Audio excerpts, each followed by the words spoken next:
Luke, pleasure to have you on. Thanks. Thanks for making the time. Really Yeah. appreciate it. Happy to be here. Yeah, we first kind of got into contact with you.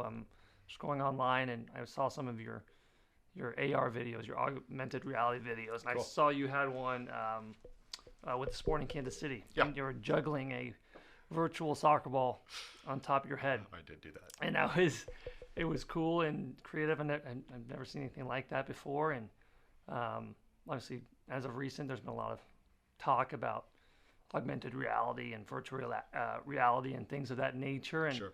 you seem to be on the forefront of all that, and so glad you can make it on. And Yeah, happy to be here. I'm very excited. And you're originally a Kansas City native, correct? I am. I was born here in 1978 Oh, wow. at Research Medical Center in Kansas City. Very good. Mm-hmm. And how did you get into IT? So my dad was a programmer in the late 70s, early 80s, so I grew up with computers around me, but like a normal kid, I rebelled against that as I grew up, so I wasn't super into computers. I learned how to build them when I was younger, just from being around my dad, and if you know how to build computers, it's like Legos. It's kind of hard to screw it up and plug things in the wrong way. So anyway, I kind of had this influence around me, but at one point in my life, I was a graffiti artist, and I wanted to take what I had done and somehow get it in front of people digitally. And this was before the internet was around, so I started off with BBSs, posting on BBSs and making either art in JPEG format or ASCII or something and posting it online, or online, what it was back then. And then as the internet came out, or as it was going to come out, I picked up an HTML 1.0 book, and that's how it all started. Wow. And what are BBSs? So those were basically kind of like message boards that existed pre-internet, a little bit post-internet, that were online meeting places where you could dial in via, of course, an old school modem, and then go connect to another person's computer, and everyone could connect there and talk. So the first one in town, oddly enough, was Dickinson Theaters, which I like to use in my examples for people when they get into kind of these new technologies. Dickinson Theaters did not set that BBS up for an ROI or to make money. They set it up because there was some techno geek who wanted to have a BBS in town. Mm-hmm. So it's pretty cool that you have companies that kind of get on that forefront, because without that, I wouldn't be able to connected,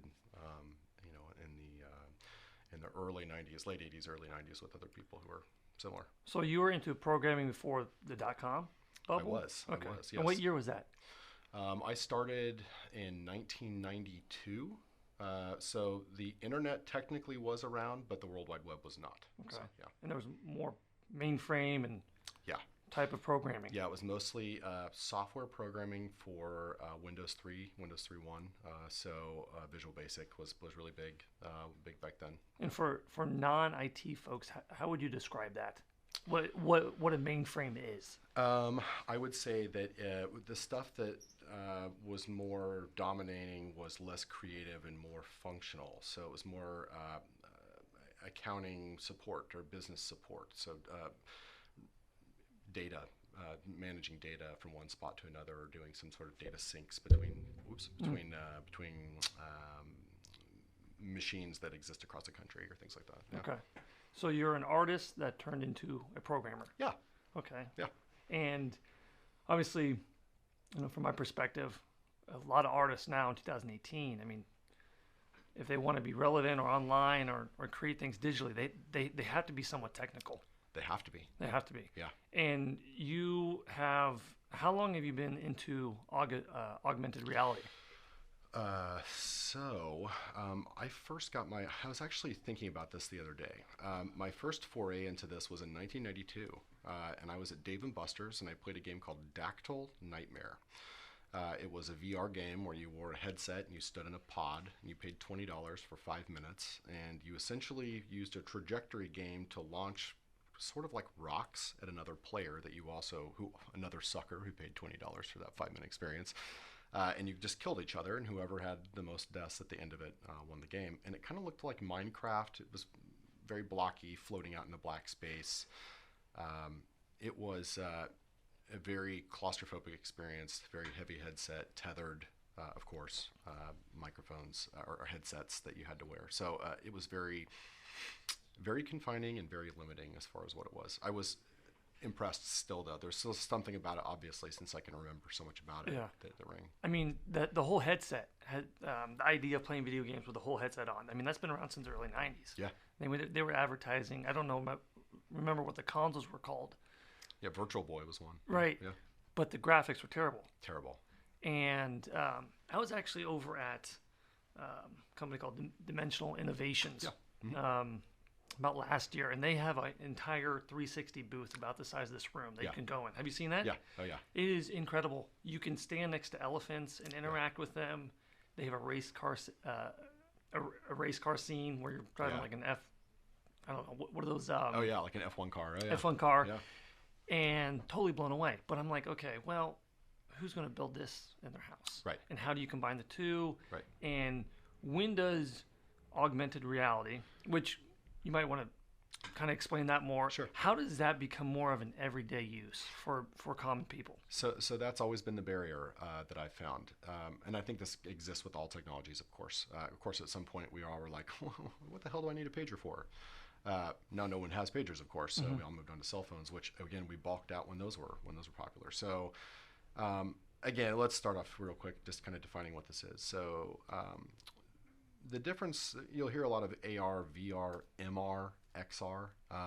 Those are all different types of somewhat of the same technology, which is extending the reality of what you experience every day. So virtual reality is more of a entire reality. So think about if you wear a headset, you're in a 3D world, you look around, you're not really, there's no pass-through. You're not seeing the desk in front of you. You're literally inside of another world, and it's kind of fully immersive, I guess is a good way to say it. Fully trying to take on as many senses as you possibly can. And the real crazy VR rigs have air pressure sensors on your fingers and limit how you can close your hand to make it feel like you're gripping rocks and all kinds of stuff. So then you get into some of the more lower hanging ones, which is like AR, which is augmented reality, where you take a real physical location or a real scene and you augment it with some type of thing that isn't real. So whether that be that I have a real table but I augment a bottle that's sitting in front of me, if I want to showcase a product, for instance, if this was showcasing something that was unique to this product, I could easily animate it and show it in real time in real space in my own home. So that's AR. MR is mixed reality, which is somewhat similar to what you're talking about at DI, where you stand in kind of a booth. It's not the same thing that you're used to with AR or VR, but it is a different type of a reality where it's augmenting what you're doing, but it's not quite augmented reality. XR is kind of all these things combined. XR is just really that kind of overarching blanket. So as far as the barriers go, so the barriers have always kind of been there. That's always been, there's usually been two barriers with AR or VR, which is hardware and software. For the past probably 20 years, really only the people with a lot of money were able to buy this equipment or develop the equipment. So you had a lot of scientists who could have grants, who could play in AR, VR space, who luckily, thank God, can work on things like the JPL rover, which they definitely did, where scientists across the world can work on this real scale rover and get inside of it and look and see what different types of screws and things they need. So that's a practical application.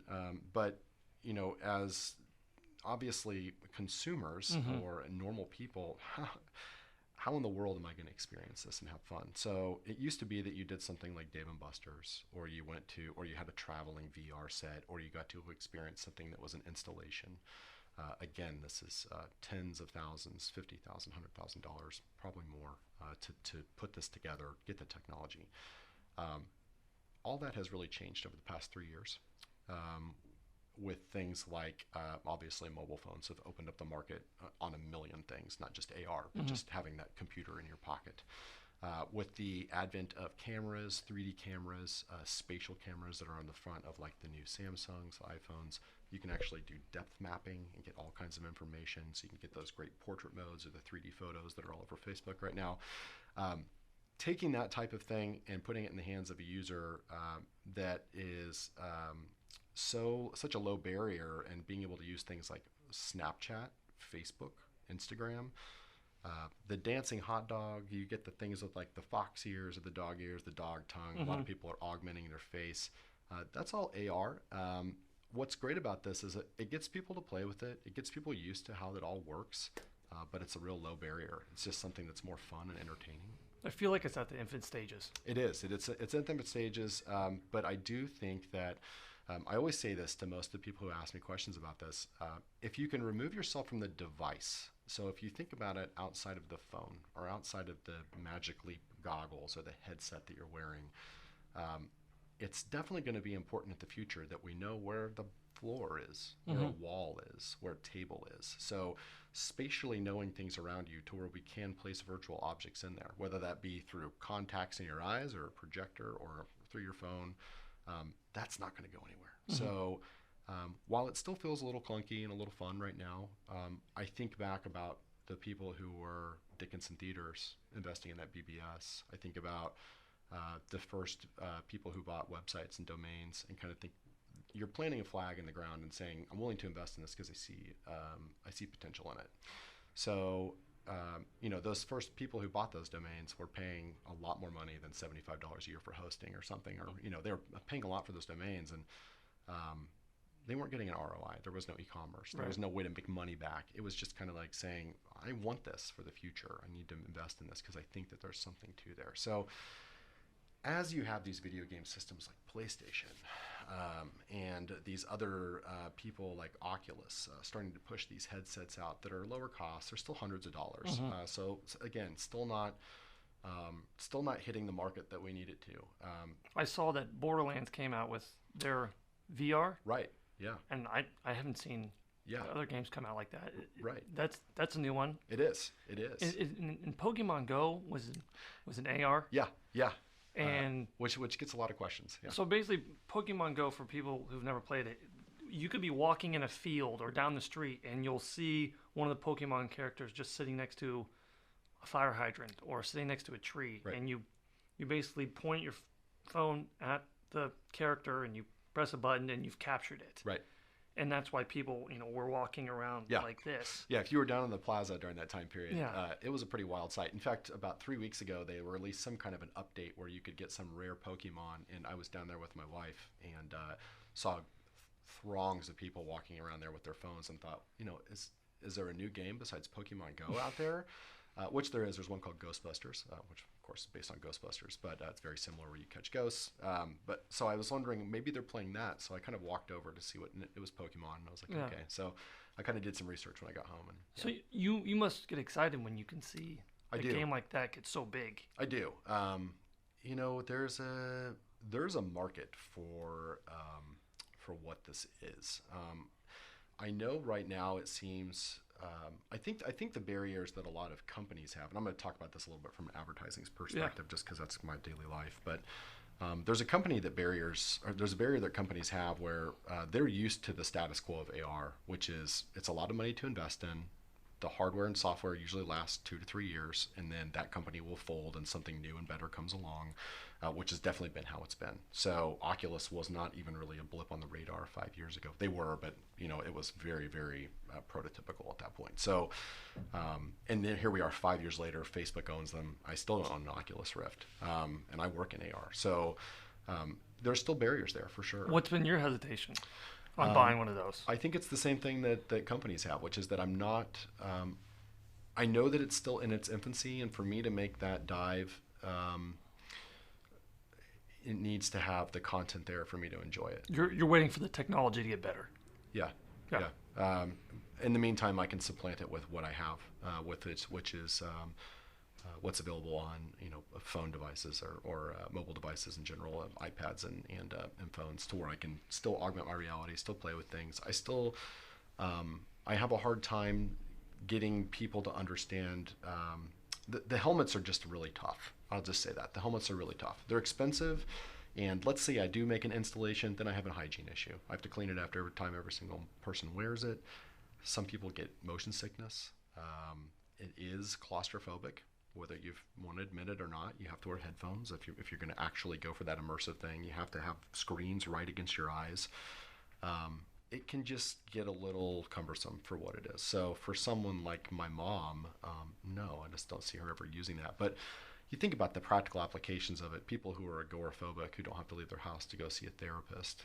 People who have pets that are sick. I have a Great Dane. To get my Great Dane who would be sick in the back of a SUV and get her to a veterinarian, if it's not life-threatening, is not the easiest thing in the world. So if I could use some sort of a way to connect the bridge there, but what those two realities are, what that person who needs to diagnose and what I'm actually seeing in my house. I do think that there's practical applications there that are, which I get a lot of people asking me about the practical applications. Okay, so wait, go back to the Great Dane. Sure. So you're saying So it's a dog from Europe. No, good. You have some lenses on. The veterinarian has lenses. The veterinarian's at his or her house or office. You're at your house and you're looking at your dog. Right. So you're looking at your dog, but your vet's looking at what's going on. Right. And can give you a diagnosis through that. Yeah. Interesting. Or doctors in general. Any kind of a service where you feel like requires a personal edge. Mm-hmm. I think that there's a capability to bridge those gaps. Another great thing that I've also been trying to focus on lately is, for instance, let's say there are kids at like Children's Health Hospital in Dallas or Children's Mercy here in Kansas City who are bedridden or who can't travel. Those kids really just want to do what every kid wants to do. They want to go to the mall. They want to go to a baseball game.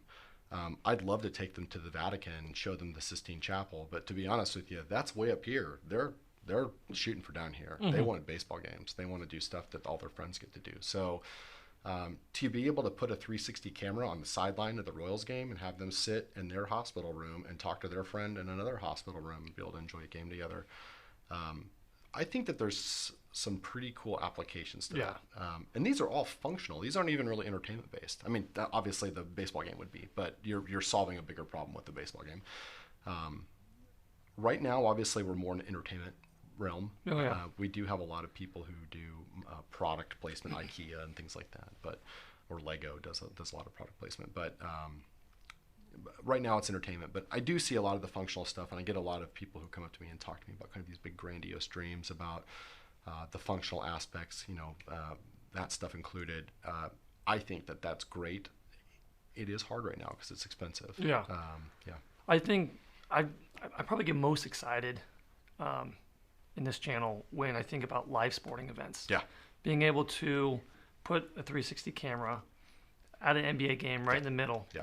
And you could be sitting there and you could look to your left and right, and you could have your buddy sitting there with you, and you're talking as well over a headset, but you're obviously located in different cities. Sure. And they have their own avatar, or it could be anything, but you're watching the live game, and there could be different angles. There could be maybe a camera on top of the on top of the hoop, on the other side, in the corner, maybe above. Right. And you get all these different angles. I mean, we think about it courtside because we're so used to being human beings having to sit courtside. But it could be in the ball. Yeah. And you could just cycle through the cameras and have a whole different experience. Yeah. That seems like that's a couple years away. I just saw an ESPN ad where they were doing that. Yeah. Oculus Rift did one with Jonah Hill and I can't remember who the other person is, but I think Jonah Hill was in LA and the other guy was in New York, and they watched the Lakers game together. You see that and you're like, it's cool that these celebrities who could obviously afford to go watch this game on the court side by themselves could do this. But really it goes down to, when I see that, I immediately think of the other 300 million of us who can't. Right. So, being able to experience something like that. And I know that, you have this weird uncanny valley situation of, is this where we want the world to be, like WALL-E, where we're all, sitting connected in chairs, with goggles on. I don't think it has to be that way, in the same way that I don't think the future has to be Blade Runner dystopian type of a situation. It can be like Back to the Future 2, where things are pretty cheery and bright and we're all having fun with our hologram hats on, but riding hoverboards. Do you think we're disciplined enough to be able to separate ourselves? Because I personally think that that's a good question. In years from now, I think there's going to be a significant portion of the population, 5 to 10% of the entire world's population that lives that way. Yeah. They'll perform services or sell products. You can make money so many different ways on the internet. You can get everything you need. Yeah. Online. Yeah. Absolutely everything you need. It's really exciting to be part of it because I do think it's in its infancy, but it feels like the same way I think the first purchase I ever made on the internet was CD Now, which Amazon bought, and I think I bought Wu-Tang Forever in like 1997 or 1998. My dad was very, very cautious about me using a credit card over the internet, which he should have been back then. You know, I think about the journey from then to now. I mean, I probably had to wait 3 weeks to get that CD to me. The fact that I even bought a CD. You know, I think about what that journey has been, and it really hasn't been that long. Think about what AR has become just over the past 5 years. Think about how disruptive these logistics shipping companies have been to retail stores over the past 5 years. The past 5 years have been very disruptive, especially in my industry in advertising. You know, it's just the fact of the matter. It's a traditional advertising was usually print based. It was very creative based. Advertisers now are digital based and they are data evidence based. A lot of advertising agencies struggle to make that transition because they're still so, they get an idea and it's more Don Draper going right to the creative side, where you go to IDEO and it's like data research. Right. They're all over the data. So in my industry, interestingly enough, watching this and being one of the disruptors, I guess, because I've been part of the technology that's been disrupting it, I find it to be exciting. I like change. So I'm not thinking that necessarily this AR experience that I'm building is the future 5 years from now. I look at it more like how can I reach the people and tell the story that I want to tell, give these people the ability to create content, because that's such a big thing right now, is giving users the ability to create their own content. So you kind of build these tools, hopefully with your brand and your message, and you give them to them and they go create that content for you that's automatically branded by you. So that's one of the cool things with these type of augmented reality low-hanging aspects is it's so shareable, and you get to do things where people actually advertise for you, but they get to create their own content and it doesn't feel quite so icky advertising wise. So you're not screaming at them. Right. I use this example a lot, but television is a one-way conversation. It's something talking to you. Print is a one-way conversation. It's something talking to you. Commercials, broadcast, radio, again, it's one-way talking to you. The internet is totally different. It's a two-way conversation. Right. It's in the sense of digital, not ones and zeros, but touch. Your television is sight. Radio is sound. Print is audio, or print is visual. Internet is that in touch. It's got one more sense to it. So you got to have that interactivity piece there, or it just feels tone deaf. It feels like you're just making a video advertisement, putting it on the internet. Those can work, but they're not super effective. You really have to get something that's interactive and engaging with people. So, and this is one great way to do it. How long have you been in advertising? My first advertising job was with a company that's now defunct in 1998 for a company called Interactive Planet that was bought by Sapient, which is a pretty large advertising agency now. We built Bank of America's first website, which was a terrifying experience to do with the team that we had, but we did it. And luckily, I just happened to be I happened to be in the right place at the right time with that group, and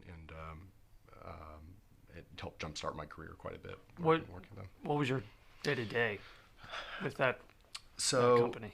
Just to give a little bit of history, I taught myself how to program in high school. There weren't any classes really to take other than computer science.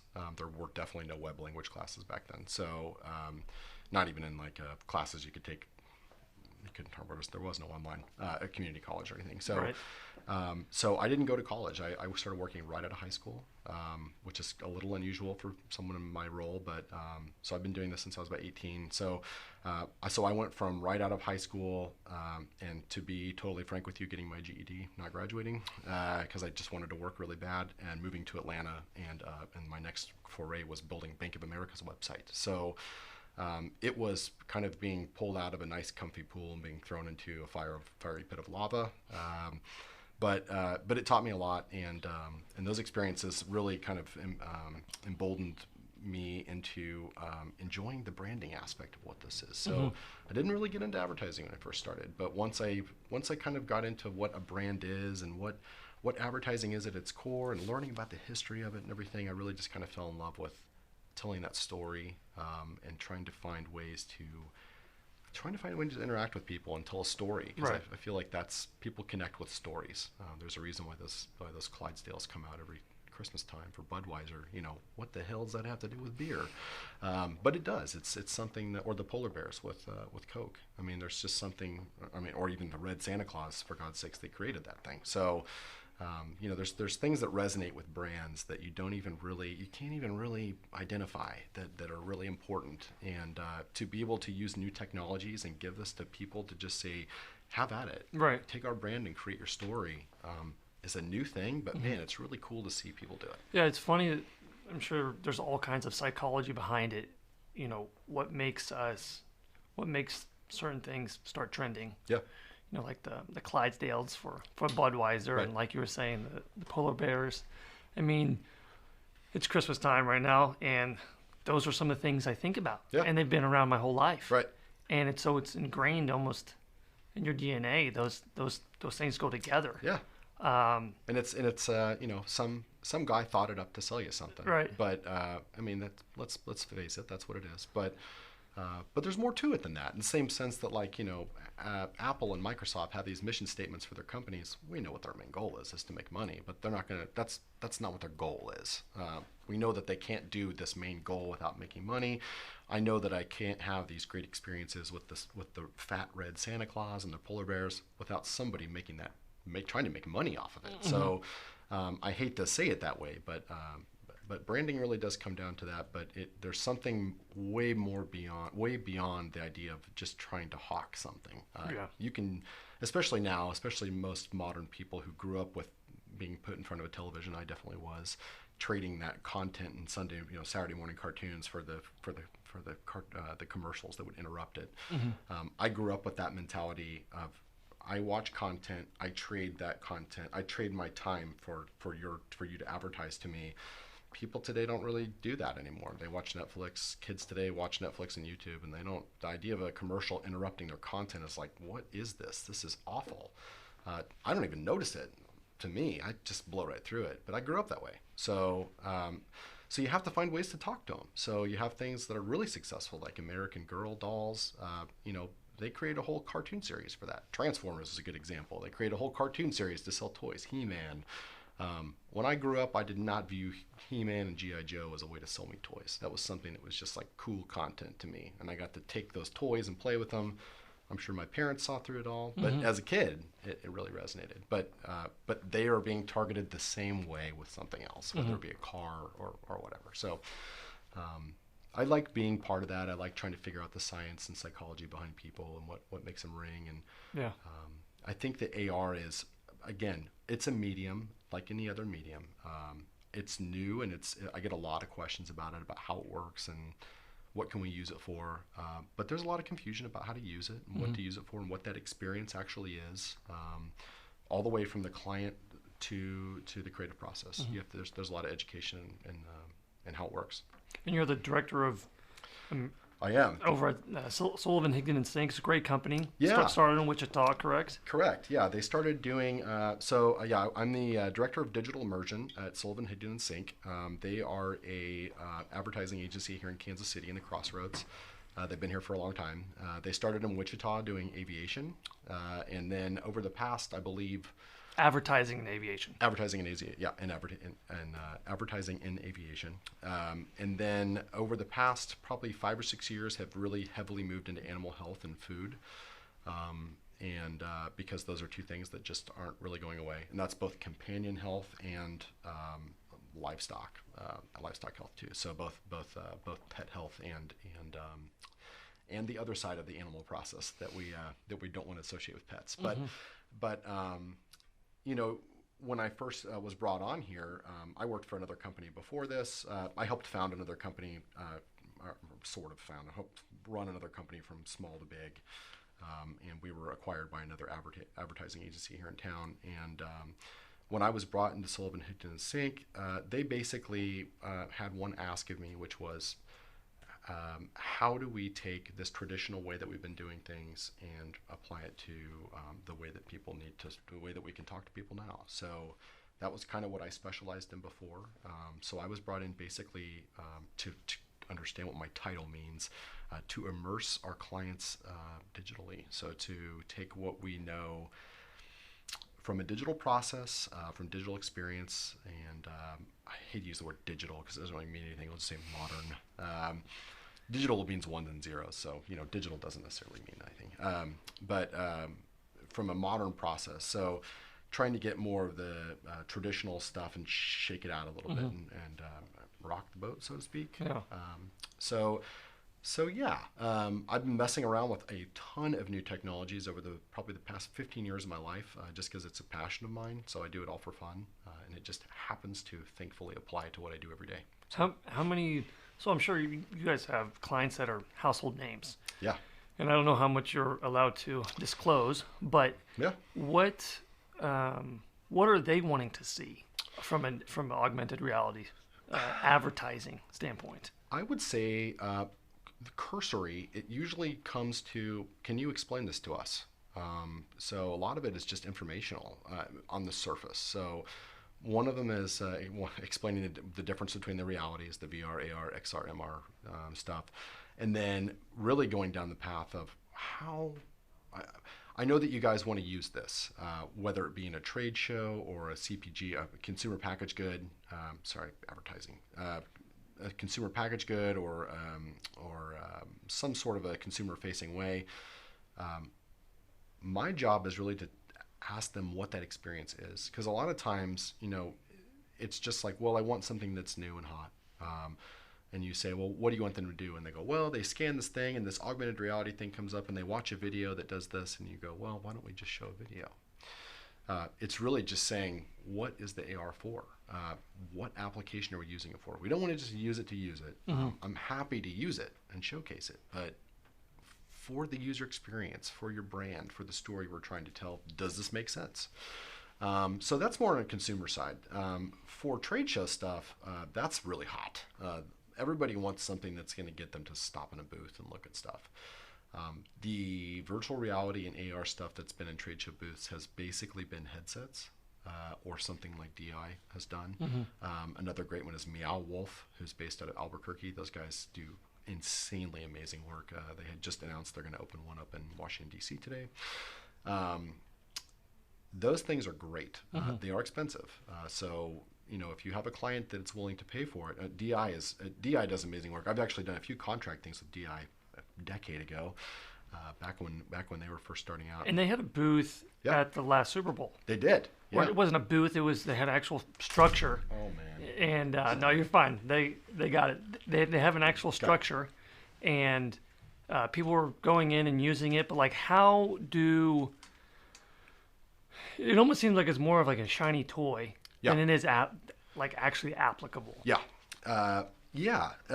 So just to put this out there, the work that they do is just phenomenal. I just love their fabrication stuff, and the team that they have there is just incredible.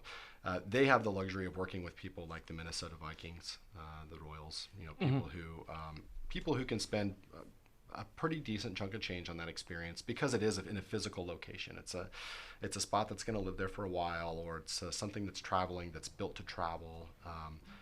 Sometimes, I won't say sometimes, most of the time, you don't have clients that have those kind of luxuries. So you do have to have more of a packageable, movable, accessible way to experience this thing. So a lot of times when I get asked is, what can we do where we don't feel like we have to bring 10 iPads? Because then they have to have someone to manage all the iPads. So the more technology you bring, the more people you have to manage it. It's just the way anything goes. So a lot of their questions are, how do we get people to just use this stuff? So my goal is to get people to understand that we all have computers in our pockets. We all have these great things. We don't need to bring iPads with us. We don't need to bring this stuff. Most of us have something that can interact that way. So There's sign-up forms. We have kiosks. We have touch screens. We have these AR things. We have VR headsets. Functionally, I can use this to do all of that. For a trade show, it has to be flashy. So for something that like DI does, it is flashy and it is great. And for what the stuff that they build, a buddy of mine, Lindsay, who I went to high school with, he's worked at Dimensional Innovations for, I think like 15 years now. That guy, when I knew him as a teenager, was like a master fabricator. Like he was born to do that stuff. So for him to go work at DI was like, of course, this is your dream. I think he just kind of defined what those guys do. So for that kind of thing, it all makes sense. For a lot of our clients, they just don't quite have that budget. They want to have something that is accessible to most people, that doesn't feel like, we have a tethered iPad that they're looking through. They really want something that feels like what they see on these showcasing things, where it's like, you are in control of the camera. You can move everything around, and you can go tap on things and interact and really have this great experience that you think of when you think of AR. And what ends up happening is either they interface with the wrong company, or they invest in the type of hardware that they're married to for a couple of years, and suddenly you're lugging around iPads and helmets, and it just is like, yeah, you might have a line, but it's a line of people waiting, not a line of people experiencing what this is. So that's where my biggest use is. I talk through a lot of this stuff with them. I try to think of it through creative with them, because again, I come at this from more of a artist side, less of a programming side. I have been a programmer for over 20 years, but I again come at things from a much more creative side. I try to make things useful instead of just functional.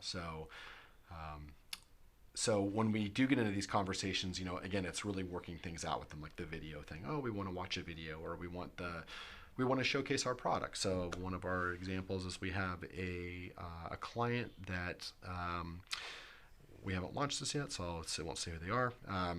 We have a client that has a new feature of their bottle, to where they can spray a bottle upside down. And it will spray exactly how it's supposed to. This is something that It's a virtual bottle. It is a virtual bottle. They have real bottles that do this, but they want to showcase it somehow. How do they show how to use this? It is for it's for the equine industry. It's for show horses, so a pretty limited market. If you can, the expression on your face, very, very similar to the expression I had when I was like, how do I sell this? The way I can describe the product is it makes their coat shiny for show. So to really make it basic, it's armor all for horses. So a big part of this is you're twisting and turning this bottle. It doesn't work half the time. So they put a lot of money into developing this technology, which you think is not that big of a deal, but when you first saw that upside down ketchup bottle, it was like, why the heck haven't we been doing this for 50 years? It makes sense for their stuff, but they really need a way to say it. So we developed, the typical sign talkers, the typical end caps, the typical tang tags that you get on products. But they really wanted something else that just showed something more interactive. So we developed just a small AR piece that works in the Facebook camera. Because we knew that their demographics were mostly going to be on Facebook as opposed to Instagram or Snapchat. A huge margin of them have Instagram. I'd say the average user is probably between 50 to 60.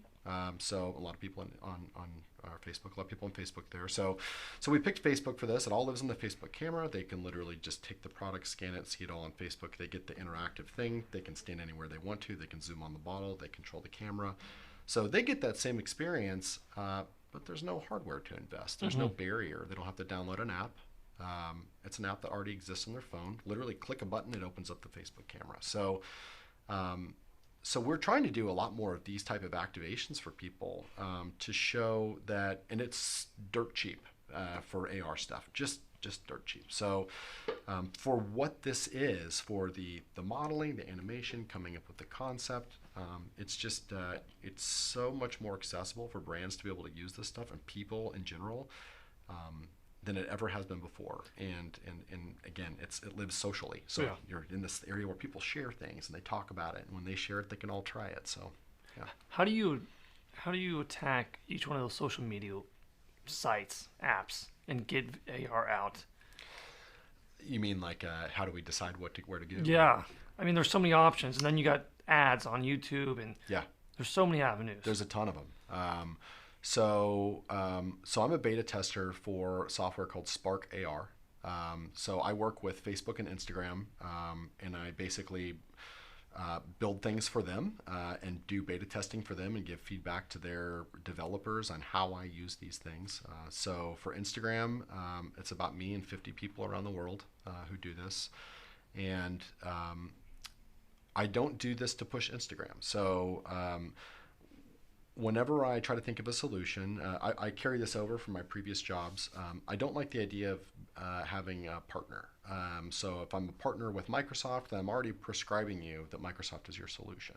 If I'm a partner with Acquia or Drupal, I'm already prescribing that your CMS solution is Drupal before I even know what your problem is. So I've always approached it from a different perspective, which is I want to get to know your stakeholders. I want to get to know who's using this thing, who's updating it, who's actually going to be using it before I can prescribe you any kind of technology or software. So I'm happy to partner with people, but it doesn't mean I can use it for everything. Mm-hmm. So in that sense, while I do beta testing for these guys, sometimes it just doesn't make sense. So we have a lot of times where the features that they want are on Snapchat. But Snapchat is dominated by tweens and young teenagers. That's not the market for what we're doing. So a lot of it comes down, again, going back to the market and research, kind of this evidence-driven mentality of where these advertising agencies are going, taking this evidence that you know about these demographics and applying it to what your strategy is for how you're launching this stuff is super, super important, just as important as finding out, can I do this on here? So if I can do something like image tracking, so if I can say, I can take this label and I know that this logo is something I can display something next to it. If I do something like that, I can do that different ways on different platforms. So if I get a request that's like, oh, we want to do this and we want to play a video, well, that already limits what I can do. But is that the right platform for what I'm trying to do? Mm-hmm. If the answer to that's no, then we're not going to do it. So functionally, I can build you whatever you want. I don't want to build you whatever you want. Mm-hmm. I want to build you what your users want. Right. So my job is to basically educate people, whether you're the CEO, CMO, whoever you are, and you're coming to me and you're asking me for what this is my first thing is to say, you are not the audience. Mm-hmm. You are not the target. So I don't want to build you what you want. Mm-hmm. I want you to be happy. And I want to build something that is going to benefit your company, right. Your brand. But I'm not going to build something for you because you're not my target. Yeah. My target is, a 15-year-old person on the other side of the country. Yeah. Yeah. So another big thing that people are talking about are the Iot Internet of Things. Yeah. And, going back to more of the consumer, when you walk in your house, you put your phone down on your island table and it's charging. Yeah. You're sitting in front of the mirror and it's reading off the news, the weather, mm-hmm. and it's embedded into the mirror, and having the whole house connected, being able to talk to your house. And I see that there is a space, or there's a spot for AR in that IoT, that Internet of Things that you could have in your house. Yeah. How realistic is that? I know there are some companies out there that are starting to do like big installs where they can connect your whole house. I still don't think that we're quite there yet. I agree. Yeah. How would AR come into your house? So the first thing that comes to mind, because I get this question too, I did a little, I've done a little work with Amazon too. I'm an Alexa developer. Again, I'm working on a million little things. I literally go to sleep at like 3 o'clock in the morning every night because my brain doesn't shut off. So,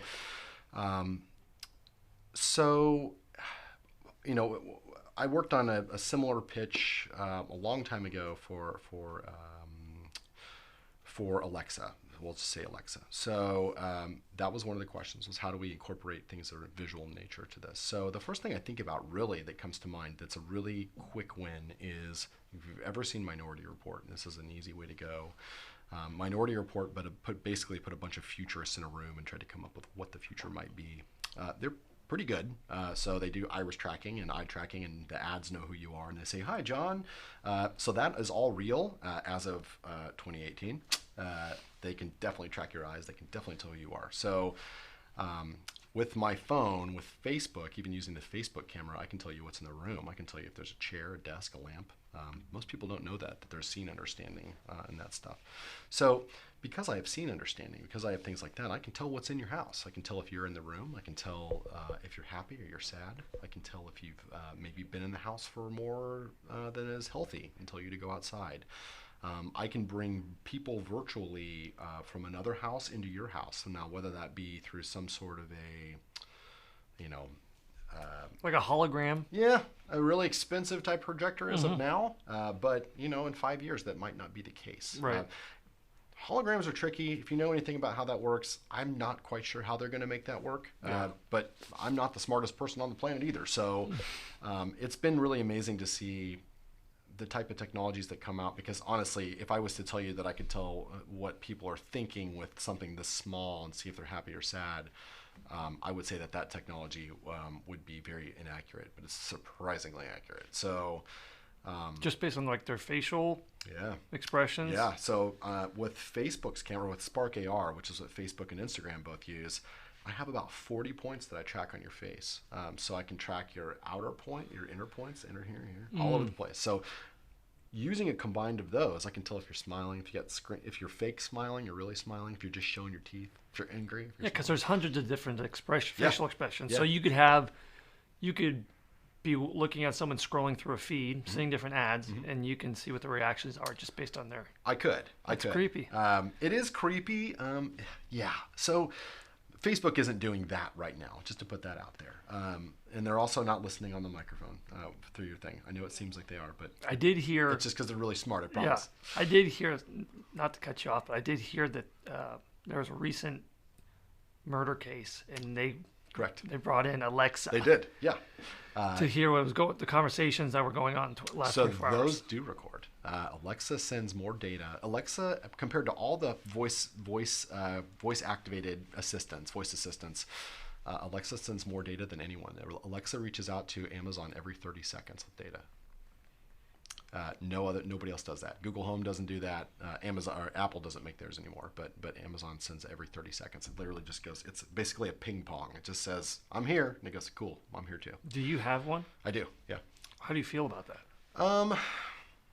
I don't like that at all. So I'm okay with it.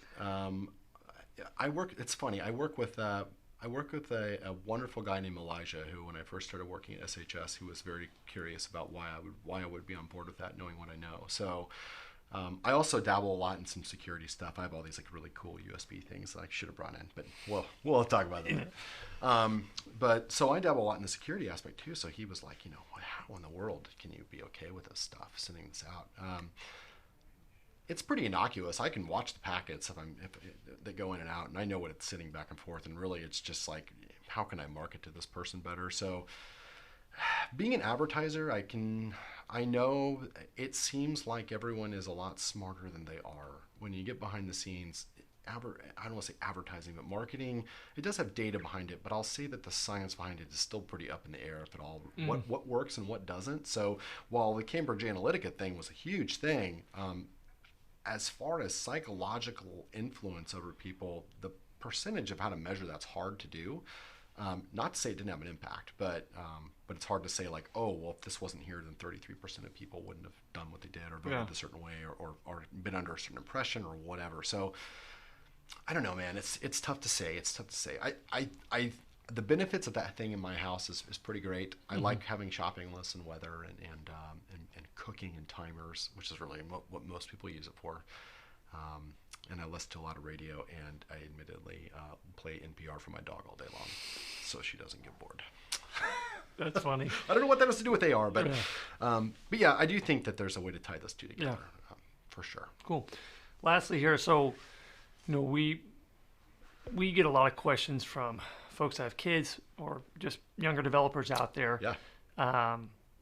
Kansas State just started a software engineering program. Yeah. I think like a year or two ago. Yeah.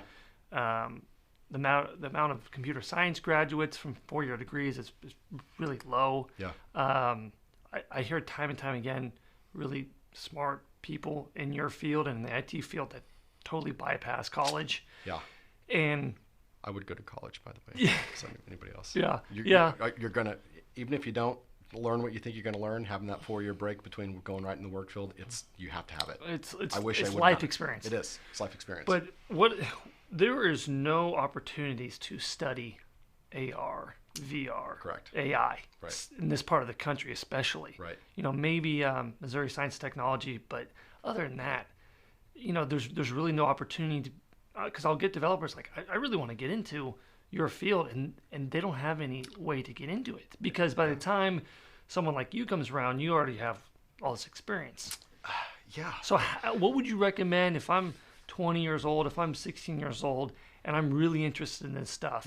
How do I go self-teach? Because that's really the only option, in my opinion. Absolutely. So it is the only option, and that's because it's so fast moving that I can't even imagine what it would take to put together a curriculum to teach, because the next year you got to do it all over again. My suggestion to anyone who wants to learn AR, there's 2 tools that you can download that will get you immediately right out of the gate. All you need is a laptop and a cell phone. One of them is Lens Studio, which is for Snapchat.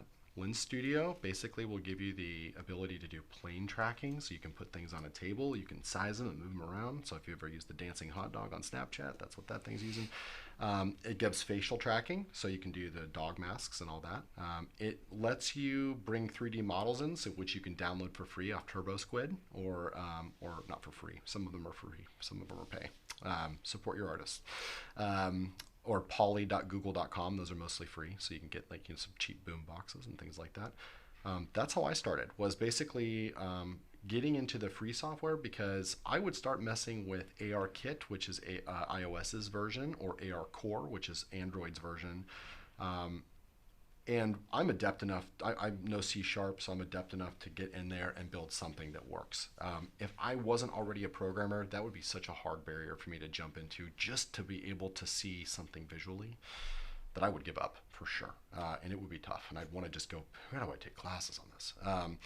So my suggestion is download Lens Studio or Spark AR. Spark AR is great too. It works just like Lens Studio. After you've gotten your programming feet you don't even under need, you. You don't even need programming. Okay. So no programming. So Spark AR is great.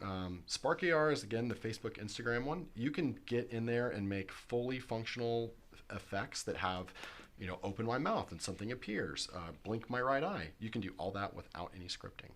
They have a thing called a patch editor, where you basically just say, I want to monitor their face. If the mouth is open more than 0.8, I want to do this thing. You can just drag and drop these blocks. I use all scripting in Spark AR because I'm more comfortable with scripting, and visual programming just doesn't make sense to my scripting brain. But most people use the visual programming method. So you don't even need to know how to program at all.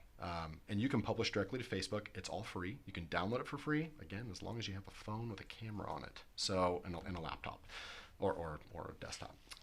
So those 2 pieces of software, I recommend those even to some of our hardcore people, because you can prototype experiences in there. So if I want to build something that is, again, like a reactive to a logo, or if I have a client that I'm trying to do a pitch for, I can put something together that can look at that logo and put something next to it in literally 3 minutes from start to finish. From the moment I open the program with no code, 3 minutes later, I can have my phone and have an experience where I can do the image tracking. So Spark AR is huge. Lens Studio, again, very similar to Spark AR. It just works on Snapchat. Those 2 things alone will get you moving along hardcore into AR. You'll learn all the right words, all the right abbreviations for everything. They have really big communities online on Reddit. Facebook, of course, is gigantic. That is what my suggestion is. You can go into the route of really diving into the hardcore stuff, but I would suggest that if you're going to do that, you definitely have to have some kind of a programming background or understand how programming works. Do you think the talent need for this is going to grow? Yeah, for sure. I have had more requests over the past 6 months for this than I have over the past 6 years. It is infinitely more than I really ever anticipated. I just made a couple fun videos and posted them on LinkedIn because I was working in some of the technologies that were in beta. So people couldn't put these effects on Instagram. I made a couple for Instagram and posted them because I thought they were fun. the amount of people I've had talk to me interested in what this is and how I did it, and how can they use it for their brands or just their local business or whatever. It's astounding how many people did it. So, I mean, I can't even tell you, more than 60 people reach out to me over the course of just a couple of weeks. Wow. Who just want to talk about what it is and how it works and how cheap it can be.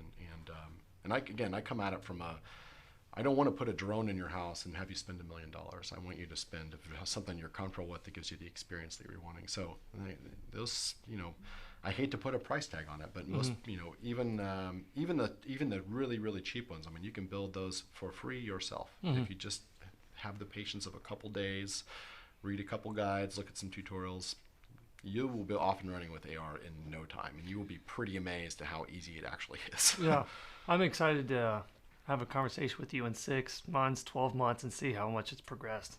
It's going to be really interesting, man. The progression of it on the social media channels really has me excited. The barrier of the app is still tough. Getting people to download an app or have some kind of a thing that's, I've seen a lot like with the wine bottles where they have the thing that reacts and tells the story.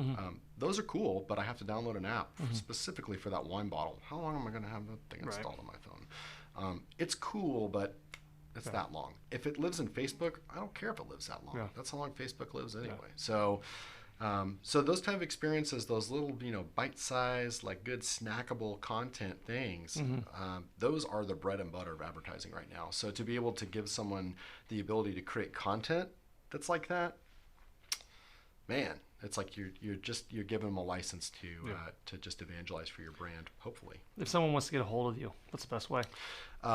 You can email me if you'd like to. Okay. I do still use email because I'm a normal human being. It's luke.hurd, Hurd, at shscom.com or wehatesheep.com because we hate sheep at SHS. Or you can hit me up on LinkedIn too. Again, Luke Hurd. If you have any questions at all. Yeah. Awesome, man. Well, thank you so much for coming on. Absolutely. I learned a lot. Hey. I think we just barely scratched the surface.